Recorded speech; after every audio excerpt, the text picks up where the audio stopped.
দেখো বন্ধুরা, চলে আসলাম আরেকটি ভিডিও নিয়ে। আজ আমরা টোটোতে উঠে পড়েছি। আর কোথায় যাচ্ছি জানো? আজ গেছিলাম কাকিবাড়ি, তাই আজ একটু ওখানে মেলা হচ্ছে, তাই মেলা দেখতে যাচ্ছি।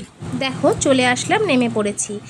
হয়তো এখানকার যারা বাসিন্দা সবাই চেনো। আমি এসছি আজকে গোকুলপুর বেদি ভবন যেটা আছে, সেইখানে যে ঝুলন মেলাটা হয় সেখানেই এসছি আজকে আমরা। দেখো ফুলগুলো কি সুন্দর, নেমেই দেখছি একটা দোকান, আর ফুলগুলো এত সুন্দর দেখে এত পছন্দ হচ্ছিল, ভাবছিলাম নেব, তারপর আবার ভাবলাম আসার পথে নেব, কিন্তু আর নেওয়া হলো না।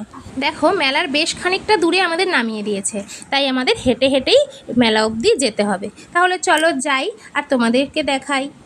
আমরা হাঁটতে হাঁটতে প্রায় মেলার কাছে পৌঁছে গেছি। আমি বহুদিন আগে একবার এসেছিলাম, তারপরে আর অনেক বছর হয়ে গেল আসি না। এবছরে এখানকার থিম করেছিল ওই কেদারনাথ মন্দিরের মতো, তাই চলো দেখি ভিতরে গিয়ে, নাকি অনেক কিছুই হচ্ছে, দেখি গিয়ে কেমন লাগে। আর এই মেলাটা ভীষণ বড় সড়ো হয়। দেখো বন্ধুরা, এখানে একটা স্ট্যাচু করেছে, জীবন্ত মানুষ। অবশ্যই সবাই চিনতে পারছো কে, কবিগুরু রবীন্দ্রনাথ ঠাকুরকে এখানে উঠে দাঁড় করিয়ে রেখেছে, সাজিয়ে ভালো লাগেছে। আমরা চলে আসলাম ভিতরে, অনেকক্ষণ বেশ 20-25 মিনিট লাইনে দাঁড়িয়েছিলাম, কিন্তু ভিতরে শুনলাম একটা দারুণ জিনিস হচ্ছে, তাই জন্য ভাবলাম একটু দাঁড়িয়ে দেখে যাই। প্রথমেই ঢুকেই কিছুটা এসেই এই যে সব ঠাকুরগুলোকে আমাদের সাজিয়ে রেখেছে, রাধাকৃষ্ণ, তারপরে তোমার গোপালকে রেখেছে, বাসুদেবকেও রেখেছে। দেখো সুন্দর করে সাজিয়ে কৃষ্ণকে নিয়ে যাচ্ছে, বেশ আনন্দই হচ্ছিল, ভালো লাগছিল। দেখো শ্রীকৃষ্ণের সব লীলা এখানে সাজিয়ে রেখেছে, খুব সুন্দর লাগছে। আমার মেয়েও খুব খুশি হচ্ছে দেখে, এই ফার্স্ট টাইম ওকে নিয়ে আসলাম এখানে, আর দেখে ভীষণ খুশি। ও তো বলছিল বাইরেই যাব না, তাও আমরা বলছি চলো, ওই দিকটা আরও অনেক কিছু হচ্ছে, ও এখানে দাঁড়িয়ে দাঁড়িয়ে দেখবে সব কিছু। চলো বন্ধুরা ভিতরে যাই তাহলে।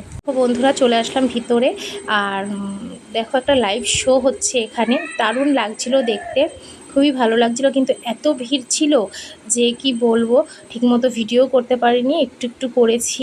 এই যে দেখি তোমাদের সাথে একটু শেয়ার করলাম। দেখো খুব সুন্দর শোটা হচ্ছিল, সবাই দাঁড়িয়ে দেখছিল। আমার মেয়েও বেরোতে চাইছিল না একদমই, তো এত ভিড় যে দাঁড়াতেও পারছিলাম না ঠিক করে, আর ওকে কোলে নিয়ে দাঁড়াতে হয়েছে, আর আমরা কোলে নিয়ে বেশিক্ষণ দাঁড়াতেও পারছিলাম না, তাই জন্য অল্প কিছুক্ষণ দেখে আমরা চলো এবার বেরিয়ে যাব এখান থেকে। বেরিয়ে চলে আসলাম। এরপর আমরা একটু মেলায় ঘুরবো কিছুক্ষণ, ঘুরে টুরে তারপরে আমরা বাড়ির দিকে রওনা দেব। তাহলে বন্ধুরা, যদি ভিডিওটি আমার ভালো লেগে থাকে অবশ্যই একটা লাইক, কমেন্ট, শেয়ার আর ফলো করে দিও, আর একটা সাবস্ক্রাইব করে দিও আমার ইউটিউব চ্যানেলে। বন্ধুরা আজ আসি, টাটা।